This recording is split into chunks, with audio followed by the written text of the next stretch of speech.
বিচারকরা ইচ্ছা মতো রায় দেয়। একটা কথা বলি, শেখ হাসিনার সময়ে রাজাকারদের বিরুদ্ধে রায় দিছে, কিন্তু যাদেরকে রাজাকার অভিযোগ করা হচ্ছে তাদেরকে নিজেদের যুক্তি তর্ক তুলে ধরার সুযোগ দেওয়া হয় নাই। এবং যদি কোনো প্রমাণ হাজির করতে চেয়েছিল, যারা রাজাকার অভিযোগে অভিযুক্ত ছিল তাদেরকে গুম করা হয়েছে।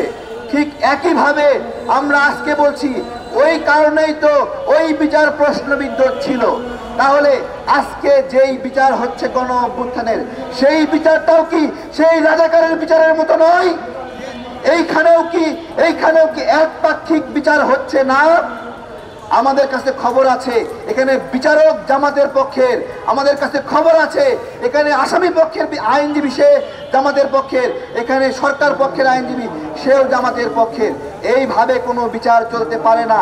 বিচার আওয়ামী লীগের যে আইনজীবীরা আছে ওদেরকেও সুযোগ দেন, ওরা ওদের পক্ষে যুক্তি তর্ক উপস্থাপন করবে, আমরা আমাদের পক্ষ থেকে যুক্তি তর্ক উপস্থাপন করব। আমরা যদি হারাতে না পারি তাহলে ওরা জিতবে। আমার কথা হলো, উন্মুক্ত হবে, আইনি লড়াই হবে। এইদিকে চিপাই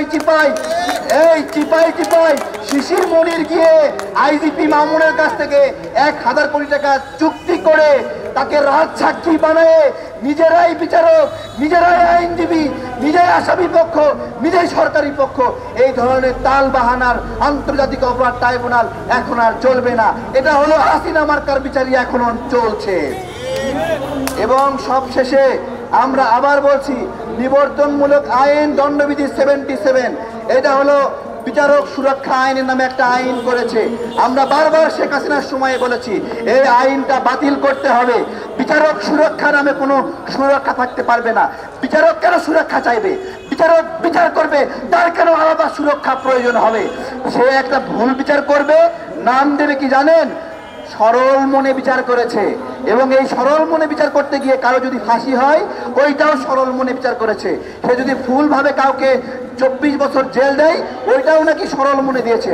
আমরা বলি এই ধরনের দণ্ডবিধি 77 বিচারক সুরক্ষা আইনের নামে আইন, সেই আইন কি করে একজন বিচারককে কসাই বানায়, জাল্লাদ বানায়, ডাকাত বানায় এবং এটা দুর্নীতির সুযোগ করে দেয়।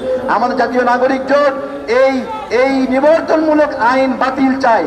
আর একটা আইন আছে 54, এই 54-এ পুলিশ কি করে জানেন? পুলিশের জন্য আইন আছে, বলে যথাযথ সন্দেহ হইলে কাউকে সে গ্রেফতার করতে পারবে। কিন্তু ভাই, এই যথাযথ সন্দেহ কেমন সন্দেহ বাংলাদেশে কোনো নাগরিকও জানে না, পুলিশ নিজেও জানে না। যারাই মনে হয় তারাই ধরে নিয়ে যায়। ধরাধরির হাট বসেছে, এই ধরাধরির হাট বসানোর 54 ধারা এটাও বাতিল করতে হবে।